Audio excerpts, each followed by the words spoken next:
जय जय श्री तु सहचरी भरी प्रेम रस रंग, प्यारी प्रियतम के सदा रहती जो अनुदिन संग। तिनकी कृपा मनाए के बरनो परम सुधाम, महावाणी सिद्धांत सुख निज घर श्यामा श्याम। आचार्य प्रवर श्री लिखते हैं कि मैं अपनी गुरु रूपा सखी की कृपा को मना करके, उनकी कृपा को ग्रहण करके, तिनकी कृपा मनाए के वर्णो परम सुधा, मैं प्रभु के धाम का वर्णन कर रहा हूं। निज घर श्यामा श्याम, जो ठाकुर जी का निज घर है। गोलोक धाम भी ठाकुर जी का घर है, लेकिन अंतर है। आपके यहाँ आपका घर है, कोठी है, लेकिन आप सब कमरों में तो सोते नहीं। आपका बेड हर कमरे में तो लगा नहीं है, उसमें कहीं बेटा सोता है, कहीं मम्मी पापा सोते हैं। लेकिन उन 4-5 कमरों का जो आपका घर है, उसमें सारा घर आपका नहीं है। आपका एक निज कक्ष भी होता है, वो आपका निज घर है, जहाँ पर आप सोते हैं। फिर आपके शयन कक्ष में और कोई नहीं आ सकता। जहां आप पति पत्नी सोते हैं, उस शयन कक्ष में फिर मां भी नहीं आ सकती, बेटा बेटी भी नहीं आ सकते, बहन भाई भी नहीं आ सकते। वो आपका निज कक्ष है। उसमें आपकी प्रेम लीला में कोई इंटरफेयर नहीं कर सकता, ना कोई सहयोग दे सकता है। वो आपका निज अपना कमरा है, उसमें दूसरे का कोई प्रवेशवर है नहीं, वर्जित है सबका। ऐसी गोलोक धाम भी ठाकुर जी का है, लेकिन एक उस कमरे में सार्वजनिक कक्ष भी होता है, जिसमें कोई भी आ जाए। उसका नाम है ड्राइंग रूम, कोई भी आ जाए। लेकिन आपका जो निज घर है, यदि कोई बाहर से मेहमान आए तो आपके निज जो कक्ष है उसमें डायरेक्ट नहीं आएगा, वो उसमें जाएगा, ड्राइंग रूम में। वो सब के लिए, वो सार्वजनिक है, वो सबका है। लेकिन जो अपना निज खास व्यक्ति होता है, बाहर से कुंडी खटखटाई, दरवाजा खोला, तो उसको ये नहीं कहेंगे बेडरूम में बैठो, ड्राइंग रूम में बैठो। अगर निज कोई खास व्यक्ति है, कोई जिगरी दोस्त है, उसको कह दिया कि भीतर यहीं आ जाओ, वो अपने बेड पे ही बिठा लेंगे उसको, अपने बेडरूम में उसको बुला लेंगे। ना तो स्वयं ड्राइंग रूम में जाएंगे, ना उसको वहाँ वेट करनी पड़ेगी, वहाँ मिलन ही, फिर मिलन होगा निज कक्ष में, खास व्यक्ति का। लेकिन उस कक्ष में हर व्यक्ति नहीं जा सकता। ऐसी गोलोक धाम भी ठाकुर जी का घर है, लेकिन वो ठाकुर जी का कह लो ड्राइंग रूम है, ऑफिस है कह लो, उसमें सब आ जाते हैं। उसमें वो आती है कथा ब्रह्म वैवर्त पुराण में, एक कथा आती है गर्ग संहिता में। पृथ्वी को पीड़ित देख करके भगवान शिव, भगवान नारायण, ब्रह्मा जी स्वयं धर्म गोलोक धाम जाते हैं। वहां मिलन होता है राधा कृष्ण का, दर्शन होते हैं। वहां पर शंकर जी प्रवेश करके, वहां नारायण भगवान, नारायण स्वयं श्री कृष्ण ही है, लेकिन वहां कृष्ण रूप से ही प्रवेश है श्री कृष्ण का। वो चाहे मैं नारायण रूप से प्रवेश करूं तो श्री कृष्ण भी नहीं जा सकते। उनका जो निकुंज बिहारी स्वयं का स्वरूप है, उसी स्वरूप से ही वहां पर हो, नहीं तो नारायण का भी प्रवेश नहीं है, जबकि श्री कृष्ण ही नारायण है। जैसे आपकी पत्नी कह सकती है थानेदार की वर्दी में यहां मत आया करो, कह सकते हो। आप तो वैसी आओ जैसे हैं, आपका जो निज भेष है वही पहन के आया करो। ये थानेदार की वर्दी में यहां मत आया करो, सिंपल ड्रेस में, जो आपकी निज ड्रेस है ये तो थाने में रखो। ऐसी श्री कृष्ण भी श्री कृष्ण के रूप में जो उनका निज स्वरूप है, उसी में इनकी एंट्री है। यदि ये थानेदार बन के आए, विष्णु रूप धारण करके, तो नो एंट्री, ये निज घर है। तो गोलोक धाम भी स्वयं श्री कृष्ण का है, वहां भी राधा कृष्ण वही है, जो निकुंज में वही वहां है। जो पुरुष अपने बेडरूम में, वही पुरुष ड्राइंग रूम में भी वही होता है। लेकिन वहां उसका अलग है, वो सबके लिए नहीं है उनका बेडरूम। वो कोई खास मेहमान हो, अपना जिगरी, वही आ सकता है, बाकी सब वहीं मिलेंगे ड्राइंग रूम में। इसी प्रकार गोलोक धाम में ब्रह्मा विष्णु महेश का प्रवेश है, लेकिन निकुंज में नहीं। निकुंज में शंकर जी जाएंगे, वृंदावन में कैसे जाएंगे? शंकर जी के रूप से नहीं, वहां सखियों का प्रवेश है। कैसे गए वृंदावन शंकर जी? शंकर जी के रूप से शंकर जी नहीं जा सकते, तो किस रूप से गए? सखी बन के गए। सखियों की एंट्री है, राधा रानी का दरबार है ना, तो वहां की महारानी राधा रानी है, तो राधा रानी की जो परिचारिका हैं, जो सखियां, सहेलियां, मंजरियां, सेविका हैं, उन्हीं का प्रवेश है। तो शंकर जी भी जाएंगे तो सखी बन के जाएंगे, अर्जुन जाएंगे तो अर्जुनी बन के जाएंगे, नारद जी भी जाते तो मुग्धा सखी बन के जाते हैं, सनकादिक ऋषि जाते हैं, हरणी हारणी हिरता आदि सखियां बन के जाते हैं। तो सखियां बन के ही प्रवेश है, किसी का वहां प्रवेश नहीं। हमारे गुरुदेव भगवान भी गए तो युगल प्रिय सखी रूप धारण करके गए।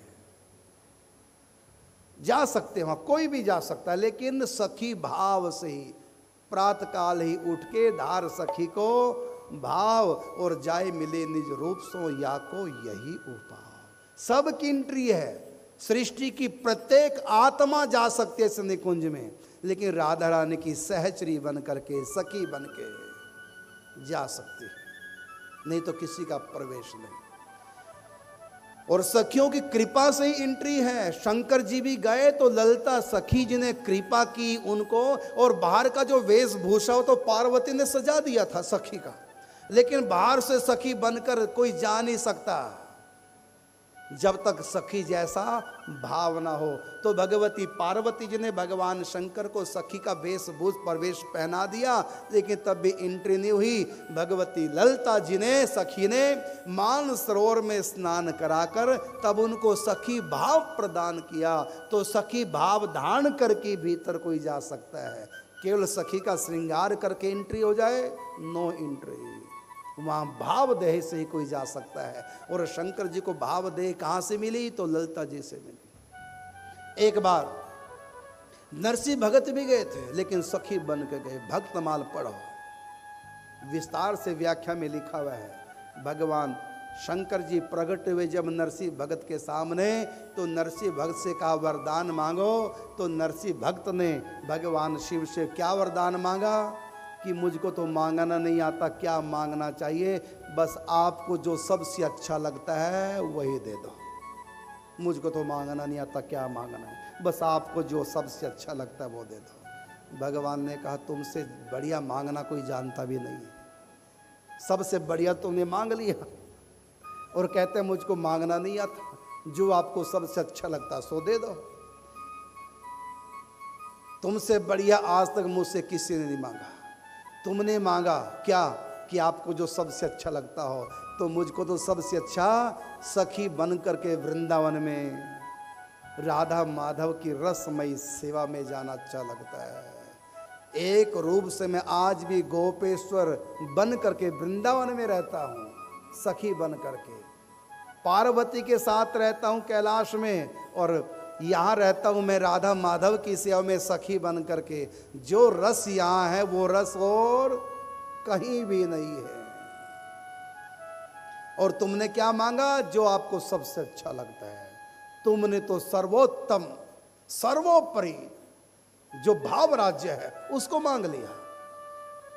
तो भक्तमाल में आप पढ़िए, वहां भगवान शंकर जी ले गए नरसिंह भगत को वृंदावन की रासलीला में, लेकिन वो जब एंट्री करते हैं ना तो शंकर जी शंकर रहते हैं और ना ही नरसिंह भगत रहते हैं, बल्कि जो ही भीतर प्रवेश करते हैं तुरंत दोनों बन जाते हैं सखी। सखी भाव से दिव्य वृंदावन में रासलीला में प्रवेश भगवान शिव ने करा दिया, लेकिन सखी भाव से कराया, शिव के रूप में नहीं करा पाए। तो यहाँ पर किसी का प्रवेश नहीं है। तो कहा कि तीन की कृपा मनाए के वर्णों परम सुधाम, महावाणी सिद्धांत सुख निज घर श्यामा श्याम। ये उनका निज कक्ष है श्यामा श्याम का। इसमें राधा रानी की काय विहु स्वरूपा अंग स्वरूपा सखियां ही प्रवेश कर सकती है, जो राधा रानी से इतनी एक हो गई। राधा रानी को जिनसे कोई संकोच नहीं और जिन सखियों को भी कोई संकोच नहीं। जहाँ सूक्ष्म से सूक्ष्म पर्दा संकोच का, वो भी दोनों सखियों के बीच में, राधा सखियों के बीच में हट गया है। जहाँ पर दोनों इतने इतनी एक हो चुकी हैं। प्रेम देवता ने सखी और राधा रानी को घोट करके इतना एक कर दिया है कि दोनों में दो भाव रहे नहीं, तन से दो और मन से एक। जैसे राधा कृष्ण तन से दो मन से एक, ऐसी सखी और राधा भी मन से एक हो जाती हैं। उनका ही प्रवेश है उस पूरे निकुंज वृंदावन में। केवल एक ही मन काम करता है, दो मन वहाँ है ही नहीं। जो भी एंट्री करेगा वो मन उसका हो जाएगा और अपना मन मर जाएगा, या कह लो उसका मन कन्वर्ट हो जाएगा राधा के मन के रूप में। जय जय श्री वृंदावन, जय हो इस वृंदावन धाम की। आचार्य परवर सखी भाव से भावित होकर के जयकारा लगा रहे हैं। यहाँ तक कि इस ग्रंथ में, क्योंकि जो पद हैं सब रागों में गाए जाते हैं और राग पुल्लिंग शब्द होता है। जैसे भैरव राग, ये तो पुल्लिंग है, पुरुष है। भैरव राग तो पुरुष है। इसमें रागों के नाम भी सखियों के नाम से हैं, मन इसमें पुरुष रूप से रागों का भी प्रवेश नहीं है। ऐसा विचित्र ग्रंथ, ऐसा ही दिव्य वृंदावन धाम, क्योंकि निज स्वरूप, निज धाम, निज घर श्यामा श्याम। तो श्यामा श्याम के घर में यदि सखियां गाएंगी तो वहां भैरव राग का भी प्रवेश नहीं है, क्योंकि भैरव पुल्लिंग है, नहीं प्रवेश है भैरव राग का। तो वहां सखियां ही भैरव राग सखी स्वरूप से प्रवेश करते हैं। जहां रागों के नाम भी सखियों के नाम से हैं, पुरुष का नाम है ही नहीं महावाणी ग्रंथ में, क्योंकि महावाणी ग्रंथ ही क्या है? महावाणी सिद्धांत सुख निज घर श्यामा श्याम। इस सिद्धांत सुख में जो राधा कृष्ण की दिव्य चर्चा आई है सखियों के वृंदावन धाम की, ये उनका निज घर है, इसमें पुरुष प्रवेश वर्जित है। जहां पर नित्य विहार चल रहा है अनादि काल से और अनंत काल तक चलता रहेगा।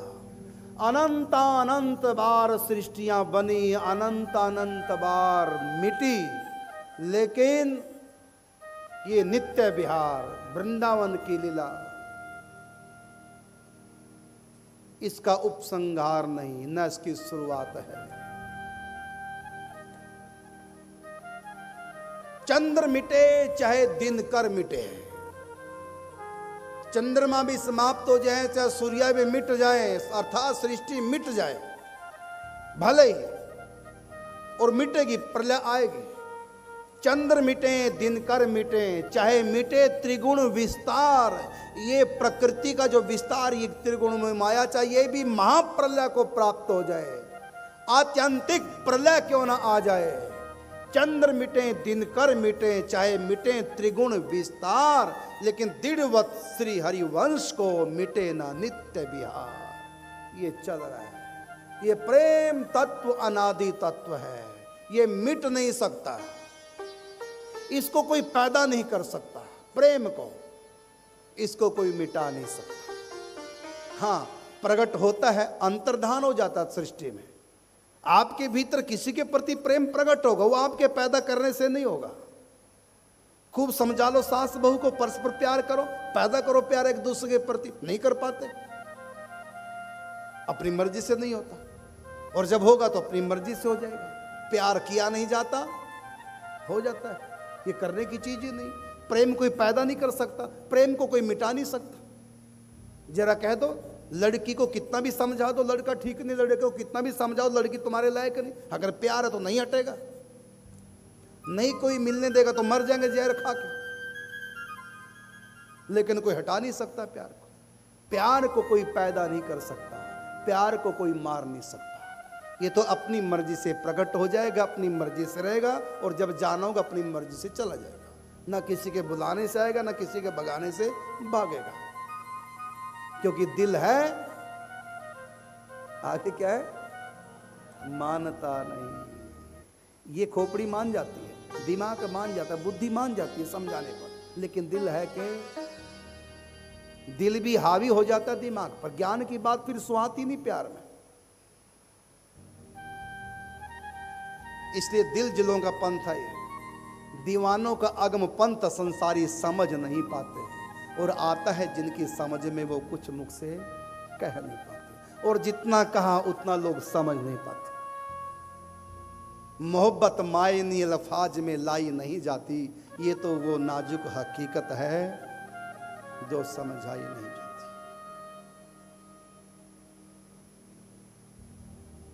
दस्तूर मोहब्बत का यही हस्ती को मिटाना पड़ता है। जिस गम को फरिश्ते सह ना सके वो गम भी उठाना पड़ता है। बड़े बड़े दुख झेलने की पावर आ जाती है प्रेम में। एक माँ, एक स्त्री बड़ी डरपोक है, छिपकली से भी डर जाती है। जिस दीवार पे छिपकली है तो उधर नहीं, बिस्तर इधर लगाओ, उधर तो छिपकली है, इतनी डरपोक है। लेकिन उसका बेटा खेल रहा था, उसके सामने सांप आ गया, फल लेके खड़ा है, और मां बहुत दूर खड़ी सांप से, और बेटा पास आ गया। देखो मां में कितनी हिम्मत आएगी। जो डरपोक थी, जो छिपकली से भी डर जाती थी, अब वो सांप से भी नहीं डरेगी, एकदम भाग के आएगी। सांप के बिल्कुल पास बच्चा है, वहां तक पहुंच जाएगी, नहीं डरेगी। बोलो ये हिम्मत कहां से आ गई, ये पावर कहां से आ गई मां में? बोलो, प्रेम से आ गई। बेटे का प्यार है उसके पास, उस प्यार में इतनी हिम्मत आ गई। घर के अंदर के अंधेरे से भी मां डर जाती है, बाहर के अंधेरे की कौन के, और बाहर अंधेरे में आतंकवादी खड़े हो और मां को पता चल जाए भी बाहर निकलेगी, लेकिन मेरा बेटा बाहर है, कैसे भागकर बाहर जाएगी? होगी ना। अगर कोई उस बेटे किससे लड़ाई करने लग जाए, जो मां डरपोक है, जो लड़ाई की बात से भी डर जाती है, हल्के से क्रोध से भी सहम जाती है, लेकिन उसके बेटे को कोई पीट रहा है गुंडा बदमाश, उनके आगे भी तान तन जाती है मां।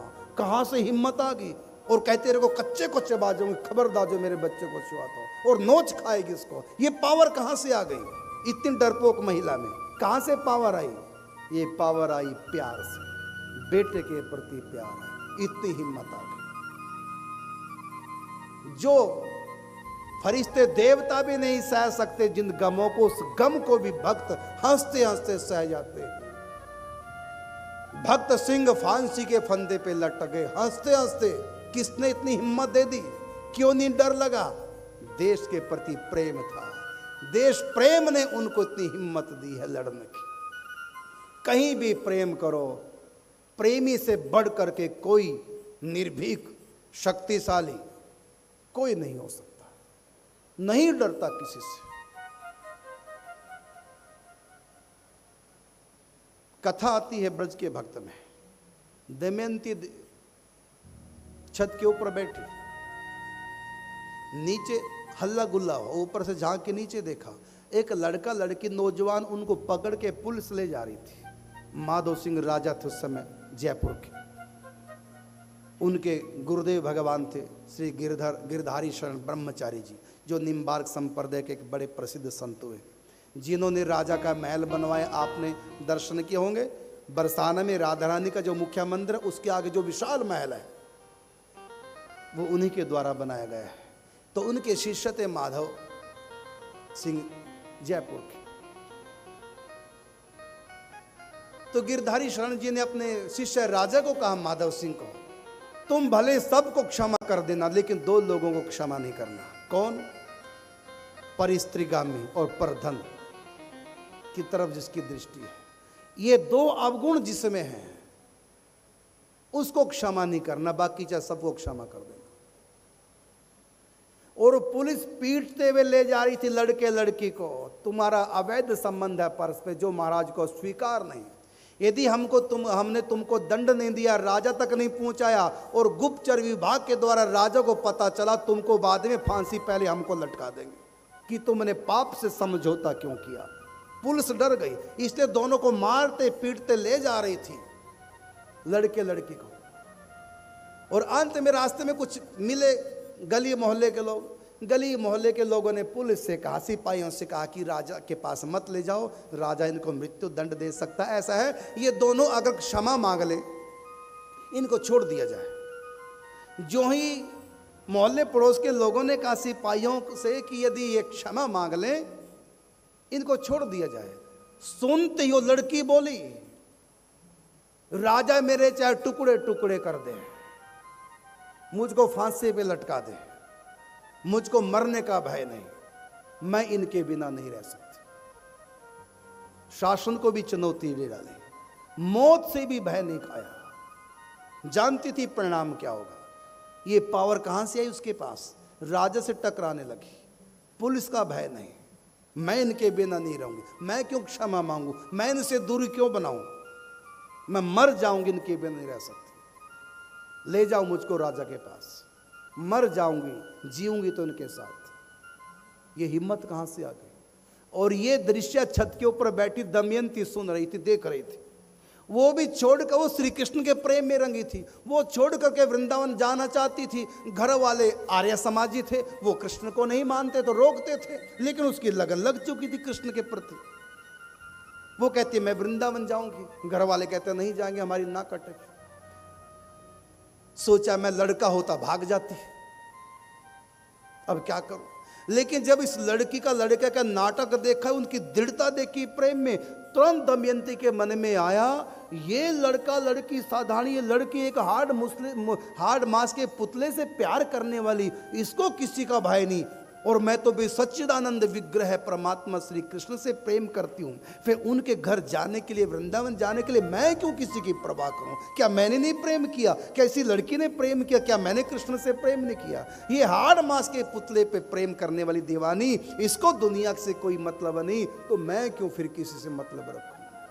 और अंत में वृंदावन आ गई। यह प्रेम, प्रेम चाहे परमात्मा से करो चाहे संसार से करो, तुम पावरफुल हो जाओगे। और प्रेम जीना सिखाता है, प्रेम हार्ट को धड़कना सिखाता है। यदि प्रेम तुम किसी से ना करो और कोई तुमसे ना करे, तुम अकेले हो जाओ, कोई परिवार पर कोई भी तुमसे प्यार ना करे, ये दिल तुम्हारा 11 दिन तक धड़क नहीं सकता, बैठ जाएगा, मर जाएगा, रुक जाएगा। प्रेम इसको धड़काता है। बस अंतर है, कोई संसार से करता है, कोई परमात्मा से करता है। संसार से करने वाला जन्म मरण के चक्कर में चला जाता है, और परमात्मा से करने वाला जन्म मरण के उस पार चला जाता है। इसलिए देवऋषि नारद जी ने प्रेम को अमृत का है, अमृत स्वरूप। वो प्रेम अमृत स्वरूप है, सर्वोपरि स्थिति है। प्रेम को प्राप्त करने के लिए मानव जन्म मिला, क्योंकि जानवर भी प्रेम करते हैं, लेकिन उनका प्रेम क्षणिक होता है। प्रेम करने का स्वभाव और प्रेम की जो कला है, वो सबसे ज्यादा विकसित इंसान के पास है। इसलिए इंसान भगवान के बड़ा करीब है, साकार भगवान के बड़ा नजदीक है, प्रेम के बड़ा नजदीक है। हमारे आश्रम में कई बार गाय का बच्चा मर जाता है, गाय के सामने उसको उठा के ले जाते हैं, गाय के सामने उसको दबा दिया, गाय की सेहत पे कोई असर नहीं, घास खा रही है। सब मेरी आंखों देखी बात।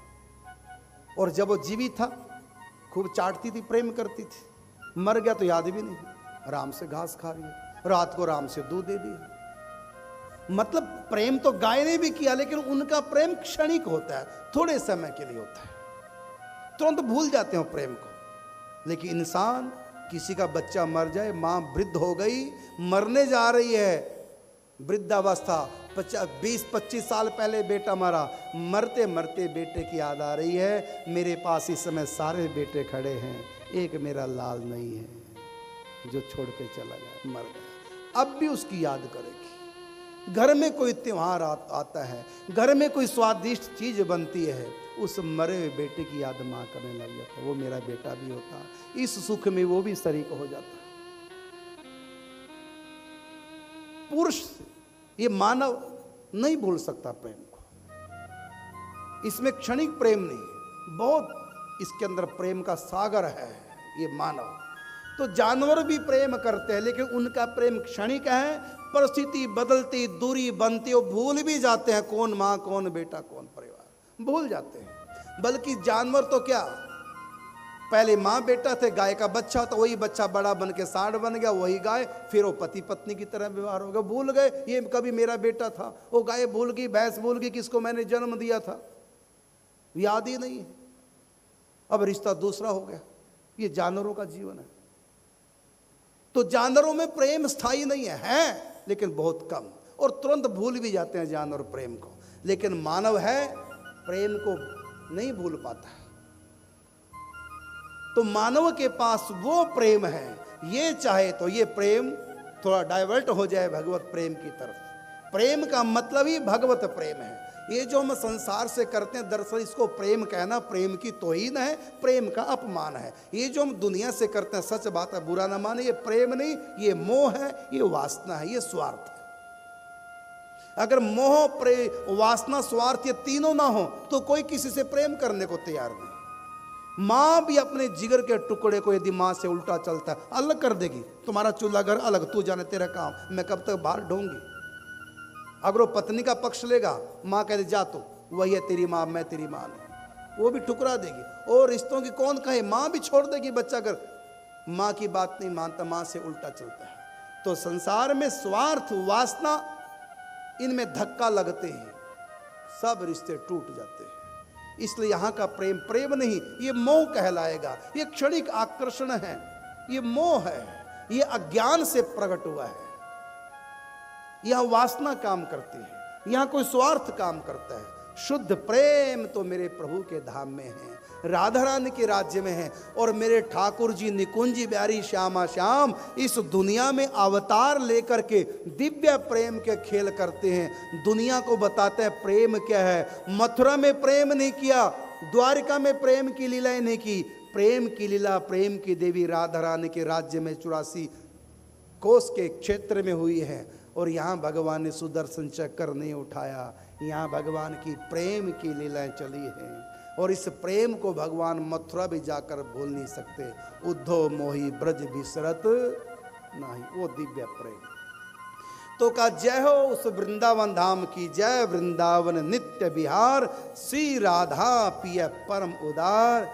ये प्रेम को बांटने में इतनी माने वो नहीं करते कंजूसी, इतने उदार हैं। राधा और पी अर्थात राधा कृष्ण, ये प्रेम स्वरूप हैं। जैसे समुद्र कहता है मुझसे कितना भी जल ले जाओ बादल, बरसा दो सबके ऊपर, सब धरती को हरा भरा कर दो। समुद्र कहता है जितना मर्जी जल ले जाओ, उदार है समुद्र। ऐसे ही राधा कृष्ण ये प्रेम का सरोवर है, ये उदार है, जितना मर्जी कोई प्रेम ले निहाल कर देंगे प्रेम में। मीरा को प्रेम की एक बूंद मिली, श्री कृष्ण तो प्रेम के सिंधु हैं, मीरा को एक बिंदु मिला था और जीवन भर मीरा नाचती रही उस एक बूंद प्यार में। और सिंधु कैसा होगा, मीरा को मिला था सिंधु, और मीरा को मिला था प्रेम के सागर का एक बिंदु, और सखियों को मिला है प्रेम का पूरा सिंधु। अब सोचो उनकी क्या स्थिति हो, कितना आनंद होगा। तो यह उस दिव्य वृंदावन धाम के जो श्यामा श्याम का निज घर है, और श्री राधा माधव उदार है प्रेम में। और जय सहचरी आदि रंग देवी, जय हो उन सखियों की जो सब प्रेम के समुद्र में गोते लगाती हैं।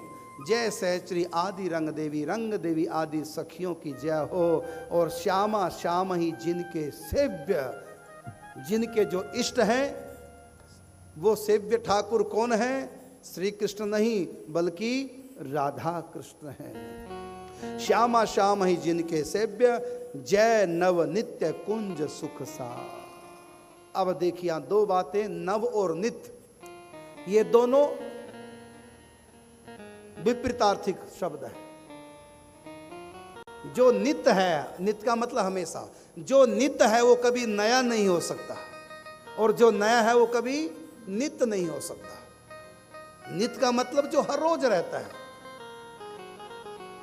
और जो नया है वो केवल आज, उसको नित्य नहीं कहते, उसको क्या कहेंगे? उसको नया कहेंगे। जैसे तुम्हारी पत्नी है, वो कभी नई थी, पहले दिन आई, क्योंकि वो नित्य नहीं थी, अब वो नित्य तुम्हारी है, हर रोज तुम्हारी है। वो नित्य है तो नई नहीं रही, और नई थी तो नित्य नहीं थी। जो नित्य होता है वो कभी नया नहीं होता, जो नया होता है वो कभी नित्य। अब ये हाल कल भी था, परसों भी था, आज भी है, इसलिए नित्य तो हो गया लेकिन नया नहीं। लेकिन पहले दिन ये नित्य नहीं था, नया था। नित्य का मतलब हमेशा जो रहे वो नित्य, और नया नया जो आया वो नव है। अब देखिए दोनों एक दूसरे से उल्टे अर्थ रखने वाले शब्द है, क्या? नित्य और नया। और यहां देखिए, जय नव नित्य कुंज सुखसार। कुंज का मतलब वृंदावन, सुखसार का मतलब प्रेम के खेल, राधा कृष्ण सखियां। ये क्या है? ये नव नित्य हैं, अर्थात वृंदावन हमेशा से है, नित्य है, और ऐसी सज्जा है उस वृंदावन धाम की। प्रतिक्षण वृंदावन अपना रूप बदल रहा है, प्रतिक्षण उसका सौंदर्य परिवर्धन को प्राप्त हो रहा है। ऐसा वो वृंदावन नित्य भी है और नया भी है।